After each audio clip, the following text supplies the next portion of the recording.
In this lessons episode, learn to navigate the challenges of raising capital as a young entrepreneur. Discover why avoiding bad deals is key, how constraints fuel creativity and discipline, and the importance of building a solid foundation before scaling. Gain insights on strategic fundraising, maximizing ROI, and staying focused on profitability for lasting success.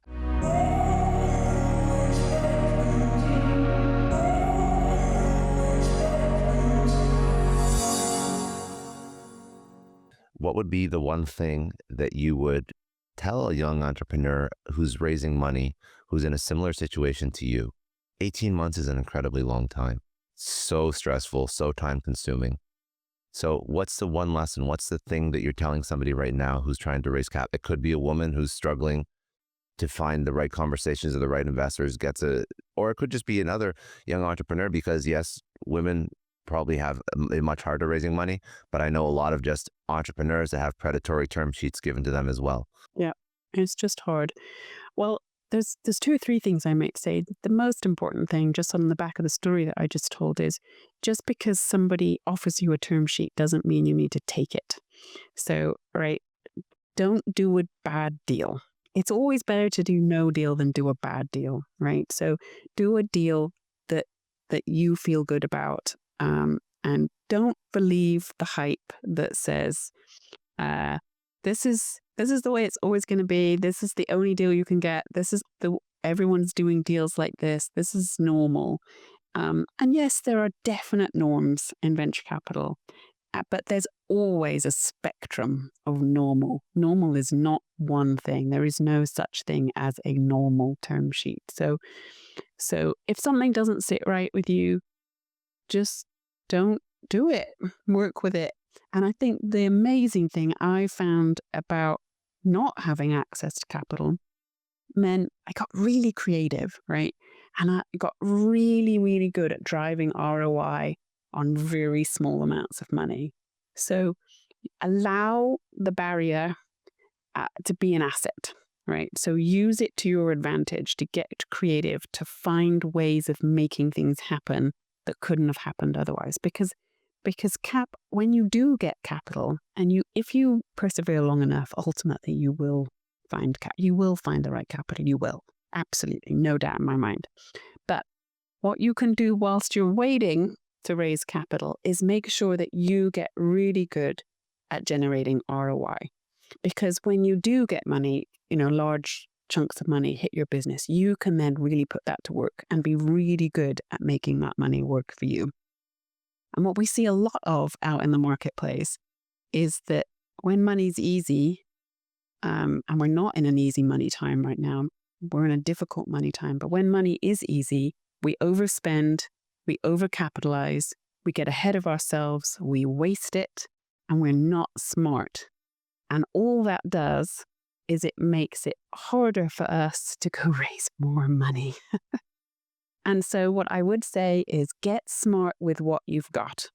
Because if you can get smart with what you've got, ultimately you'll get good at generating great returns. You'll get great at making money. You'll get much more focused about having to be profitable much faster than potentially you would otherwise, which is actually really, really important. And you'll build a great business. Ultimately, your business will have great foundations because you didn't overcapitalize too soon or too easily. I'm curious if you think there is ever a point when somebody should be raising money before they're profitable, or do you think that people should really focus on growth funding? Yes. I think a lot of companies, it's quite hard to build something profitable without something to start with. Our own business, we injected $40,000 of initial startup capital and managed to turn that into $100 million in value. But that's a really unusual thing to be able to do, right? To turn $40,000 into cash that you can make more money from. So it usually takes some money to make money.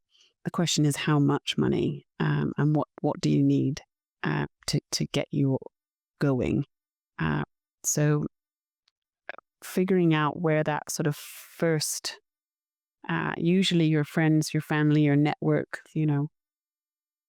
people who believe in you are going to be the first people to rally around you to help you get your foot in the door and actually start to make something happen. So I definitely believe in raising capital before a business is profitable. But the faster you are thinking about being on the trajectory towards profitability is definitely to your advantage for sure. So after under canvas, now you want to solve for a problem. So you experience this not so great experience with the venture capitalist. So this is something that you're trying to solve for now. So where do you go after under canvas? What's the first step? Is it, a lot of people that were operators in businesses that could go into angel investing, or maybe they would bolt on to an existing venture capital firm and maybe try and improve them a little bit, but you didn't do that. Or maybe you did try all those things and I don't know about it, but eventually it ended up with Enygma. Yeah. So maybe that was stupid. I don't know. No. Maybe that's what I should do. No, not at all. Not at all. So what is the goal? So was Enygma the thing that you took on almost immediately after? Did you take some time and actually just take a break, relax, or were you very headstrong and you jumped in? Oh, I took no time whatsoever, which was also probably really stupid. Listen, it's because you're passionate about it. I do think you probably should have taken some time, but it doesn't matter. Doesn't matter. Yeah, probably it is. Anytime at all. You got $100 million exit and you just jumped into the next job. Well, the crazy thing was after that happened, the night we signed the deal for Under Canvas, we were ready to pop the champagne. I was still staying on for CEO for a year post the transaction, and I came home from work that day. I'd signed this amazing deal, ready with the champagne, ready to be all excited. And I have 2 young boys at home. I'm a mother of 2, and my oldest then was vomiting up a storm, and we had norovirus hit our house that night. And for the next 2 weeks, successively someone else got the stomach flu, and we spent the next 2 weeks throwing up in our household. So there wasn't even a moment of popping the champagne. But I did go back to work for Under Canvas for a year of transition post that sale. But so things were brewing for me during that year. With thinking about what do I do next? What do I care about? How do I make this idea a reality in my own head? And I was eager to get stuck in and get to work, working with other women, listening to their stories, hearing their pain and their challenges, and ready for a new adventure. So that's what happened. And we started investing in the beginning of 2020, which was also a really good time to start a new venture. Of course. Of course. Yeah. But I was very thankful for it, actually, because it meant that during that crazy, crazy time, I still had a very strong sense of purpose and people to support and people to rally around. Because it's actually very difficult once you've, and maybe not many people talk about this actually, but when you've been a CEO and you've been a founder of a startup for a long time, 10 years is, a good chunk of one's life. It was a quarter of my life. It's very hard to suddenly not have that. I had a lot of people I was responsible for. I spent my life traveling from one place to another, being all over the place, meeting people and working with different groups of people. And suddenly for it all to stop is quite strange. And I'm 40 something, so I wasn't ready to retire and, go sit on a beach. Still had a lot of energy and a lot of passion. And so actually I was very thankful that when the pandemic rolled around and there was no beach to go sit on, that I wasn't planning on sitting on one. So it was serendipitous. And to each their own. I advocate for rest after having a 10-year run in building a business, but I also know that it's... Yeah, and I would advocate a little bit from a little bit of a larger gap. But it's funny because you're not that abnormal, to be quite honest. I don't know too many people I interview a lot of people. I was an operator myself and still am to a degree.